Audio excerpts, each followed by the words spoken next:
Imagine yourself 10 years into the future. What do you see? Is it hard to picture? What if I told you that there's a psychological phenomenon that might be preventing you from seeing and shaping your own future? In today's episode, we're tackling the end of history illusion. It's an invisible boundary that could be holding you back from truly blossoming into the best version of yourself. I'll share my own journey, the challenges I faced, and how to break free from this illusion that changed my life. You'll learn why this illusion is a problem, how it might be affecting you, and, more importantly, I'll guide you through the process of overcoming it and share some powerful strategies that worked for me and for the many women that I've coached over the years. You see, it's not just about envisioning the future. It's also about breaking the chains of societal expectations, owning your dreams, and becoming the architect of your own life. So stay with me throughout this journey, and let's shatter this illusion together and make the next decade of your life the best one yet. You're listening to the Done with Dieting podcast, the podcast for women who are experiencing perimenopause and menopause symptoms and want to feel better, like they did before their body started changing. I am your host, Elizabeth Sherman, Master Certified Health and Life Coach for women in menopause and perimenopause. I've helped thousands of women manage their symptoms, get off the diet roller coaster, and change their relationship with food, exercise, and stop fighting with their bodies. And I do it through a feminist lens, which means exploring how we are socialized as young women and how it impacts our current relationship with food and exercise, our bodies, health, and ourselves.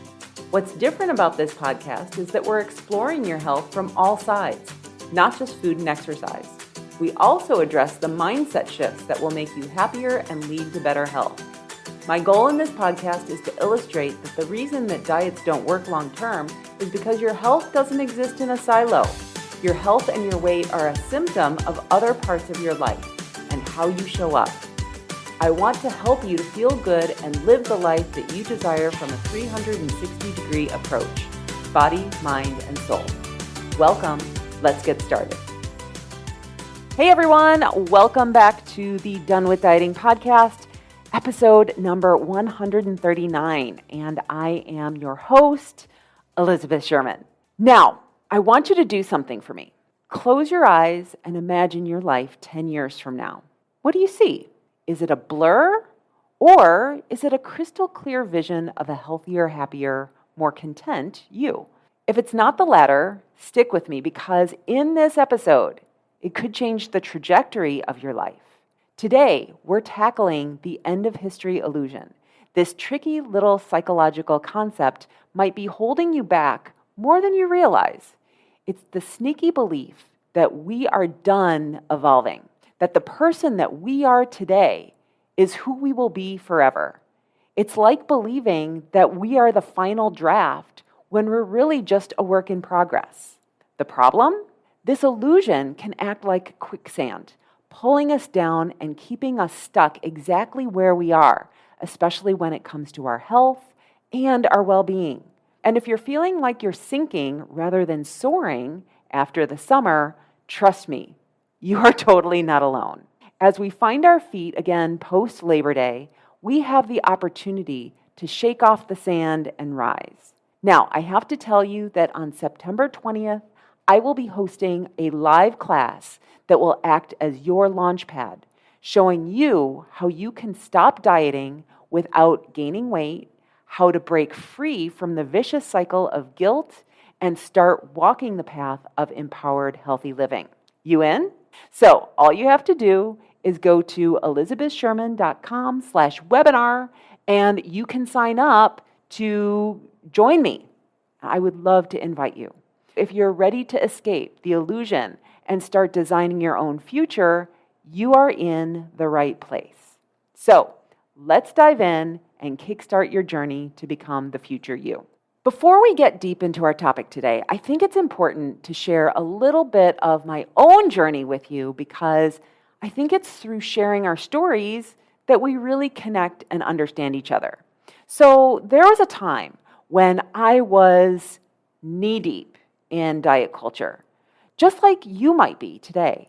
I was a personal trainer, barely making ends meet financially, And to be honest, I was struggling with my own food issues. I could not see anything other than where I was at that moment. I was searching, frustrated, trying to figure out how to make a meaningful contribution to the world and to feel good about myself. But I was lost. Then something happened. I had an incident with a client, a personal training client, that quite honestly shook me to my core. It was one of those experiences that left me feeling raw and filled with shame and just utter humiliation and pain. I realized at that point that the way that I was reacting to the conflict that I was experiencing was indicative of the way that I was reacting to all things in my life. And it wasn't serving me, not at all. I knew I had to change, but the how I was going to change was still a mystery. The first thing I had to confront was my emotional health. I had no idea at that time what emotions I was feeling at any given time. My brain would completely go offline whenever a strong emotion struck me. And so it took me a really long time to tease apart what were my emotions and what were the emotions that I was taking on of other people. So if someone else was angry, I became angry. If someone else was disappointed, I was disappointed. I mimicked the emotions of other people. I started exploring how my emotions were impacting my results. And one good example of this, I've talked about this before, was my identity as a procrastinator. Now, for the longest time, I believed that being a procrastinator was just part of who I was, like my eye color or my love of coffee, right? It took me a while, a really long time, to realize that I was procrastinating to avoid negative feelings, specifically anxiety. Once I understood that, it felt like a light had been switched on. I began to tune into that anxiety, what those sensations were in my body, and then I was able to recognize it, and slowly I noticed that I was experiencing anxiety a lot. And so slowly I was able to change my relationship, not only with the anxiety, but learn how to get out of it. I started setting goals, even though they were uncomfortable, small ones, and I worked on achieving them one step at a time. Those small victories started adding up, and it started giving me the confidence and showing me that change was possible. This opened up a completely new pathway for me, one that led me from being, quote unquote, just a personal trainer to where I am today. I work with thousands of women all across the world. I'm a life coach, and I help women with their hormones. Today, I'm here living in Mexico, working with my incredible clients from all over the world and living a life I never could have imagined 10 years ago. Believe me when I say, if I can make such a drastic shift in my life, so can you. But it doesn't start with setting that vision of, I'm going to live in Mexico. I mean, maybe it does, but at the time, 10 years ago, it was really just a dream, like, oh, I hope this happens sometime. Remember, the future is not set in stone, and the way to create your dreams is to start chipping away at it, little at a time. You are not defined by your past or even your present circumstances. Everything can change in an instant. You can design your future one goal at a time. So you might be wondering, what exactly is this end of history illusion that I've been talking about? So it's a term coined by psychologists based on the observation that we all tend to underestimate how much will change in the future. We look back at our past and recognize how much we've grown and changed, but when we look forward, we often assume that we will stay more or less the same. We like our habits. We like our routines. And so to think about changing out of that can be scary. It's as if we think that we've reached the end of our personal history, hence the name.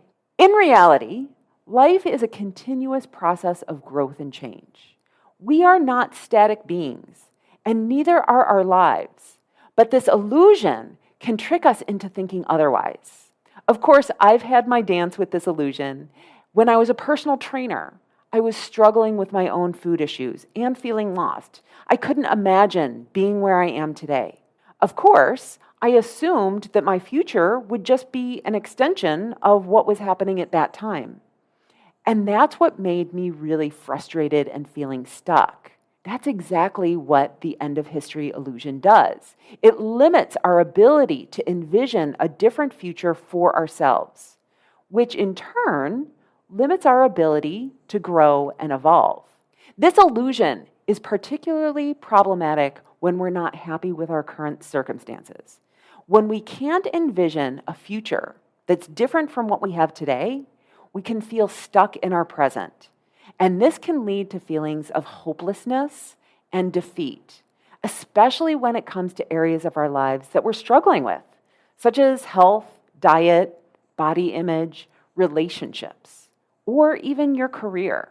I want you to think about your own life for a moment. Have you ever felt that who you are now is who you will always be? Maybe you're someone who struggles with dieting, like I once did, and you believe that you will always struggle with it. But let me assure you, this is not the end of your story. It's just a chapter. And with every new day, you have the opportunity to write a new one.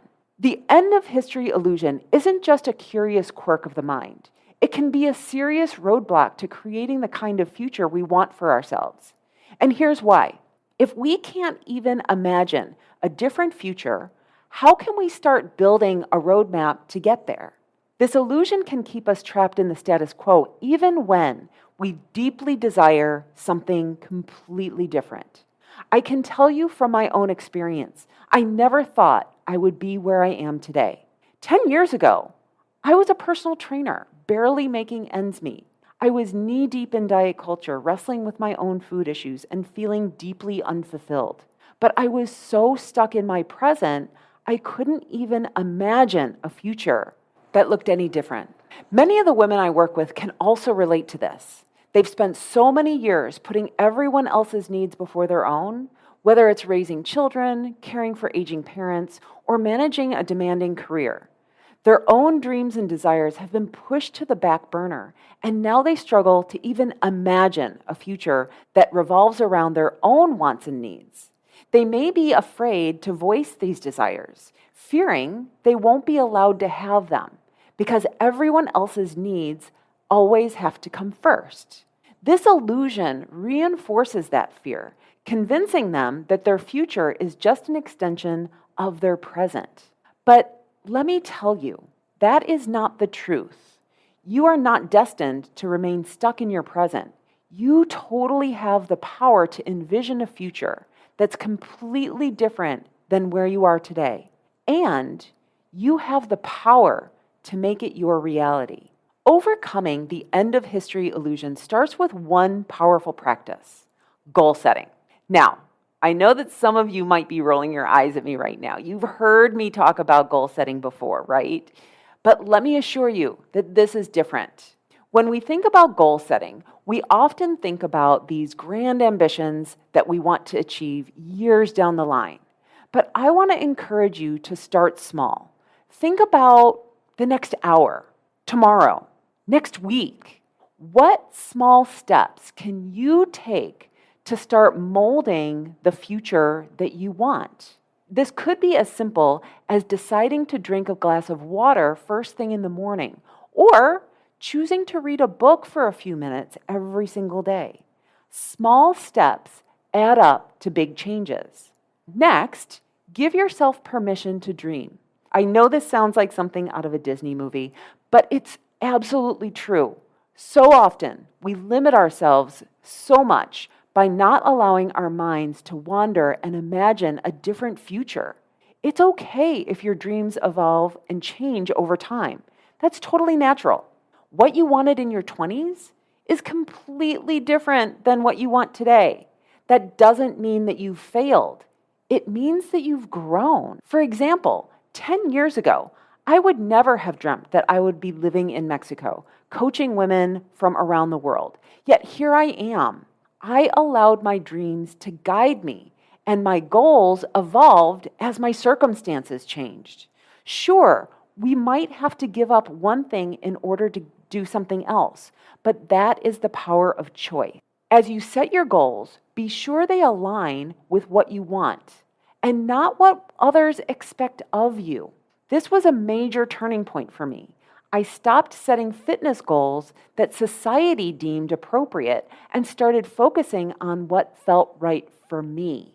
That was exactly how Done with Dieting was born, because I stopped following dieting rules and started tuning into my own alignment of what I thought was healthy instead of what everyone else was telling me. So as you begin to challenge the end of history illusion, remember, you are totally in control. Start small, dream big, and set goals that reflect your evolving desires. You have the power to design your own future, just like I did, and I will be here to guide you every step of the way. Let's talk about my 100th episode, where I decided to put my goals out there for the entire world to hear. It was totally scary, I'm not going to lie. I was worried about the judgment about not being able to reach those goals. But what I found was just the opposite. Making my goals public gave me an added layer of accountability and empowered me to take charge. Putting our goals into the universe allows us to face our fears head on. Sure, the thought of failure can be completely daunting, but let's think about failure for a second. What is it really? To me, failure is nothing more than an opportunity to learn. When something doesn't work out the way that we planned, we gain valuable insight into what might work better next time. Instead of judging ourselves for not hitting the goal, we can ask ourselves, why did that happen? Again, not from a judgy place, but from a curiosity-seeking place. I have learned how to make friends with failure, and it's one of the best relationships I've ever built. I remember eating ice cream one hot summer day with Gary. In the past, I might have considered that to be a failure, not being on plan, deviating from my diet. But you know what? My future self saw eating ice cream on a hot summer day as just something that was inevitable. I had the choice of whether I wanted to see that as a failure or as a moment of indulgence shared with someone that I love. And it doesn't have to derail you or your health. I also used to worry about what others thought of me. And truth be told, I still do a little bit. Like, what if people think that I sell too much on my podcast? Or that I just sell too much? What if they think that I shouldn't be promoting myself? And I had this moment of realization that what I have to offer is so incredibly important that I owe it to every single woman who will listen to me that I have the solution to help you improve your relationship with food, your relationship with your body, and your relationship with exercise, and to stop beating yourself up when you aren't adhering to what you think you should be doing. That message is way more important than the perceived judgment that I have from other people. So I cannot stop talking about my message too much. What if people think that I should be more passive? But you know what I realized? My life is my responsibility. And the same thing goes for you. It's your life. And you get to make the choices that are right for you. The beauty of reaching midlife is that we start to care less about what others think about us and what we do. We start to understand that we are the only ones who live with the consequences of our actions. So we should also be the ones to reap the benefits. By sharing your goals publicly, you declare ownership of your life. And trust me, it is so incredibly powerful. So I want to encourage you to do that. Declare your goals. And when you do, put them on social media and please tag me. Done with Dieting Podcast on Instagram or Total Health by Eliz on Facebook. Declare your goals, whether it's in a journal or to a trusted friend or even on social media. Own your path, and let's not let societal judgment stand in the way of our dreams. So let's talk a little bit about failure and success. You've heard me talk about making friends with failure, but what does that really mean? To me, failure is simply feedback. It's an indication that something didn't work out and I need to try a different approach. So in that sense, there's really no such thing as failure, only learning opportunities. When we set goals for ourselves, it's easy to focus on the outcome, isn't it? We say, I want to lose 10 pounds in 6 months. And so that becomes the measure of our success. But what if we focused on our behavior instead? What if we said, I am going to exercise or be physically active 3 times a week? Or I am going to incorporate more vegetables into my meals. These are actions that we can control, and they lead us towards the outcomes that we desire. This is how I approach my goals, and it's a technique that I teach my clients. Focus on the actions that we can control, and the outcome will follow. And remember, when we set goals, those goals are completely arbitrary. They're made up. And the timelines are completely flexible as well. Don't be too hard on yourself if you don't reach a certain milestone by a certain date. What matters is that you're making progress. But what do you do when you experience setbacks? My advice is to keep going. So, if you were to set a weight loss goal for 10 pounds in 6 months and you only lost 8, I'd like to ask you, is that a failure? Absolutely not. It just means that you need to adjust your timeline and keep going, that it's not happening within the specified amount of time.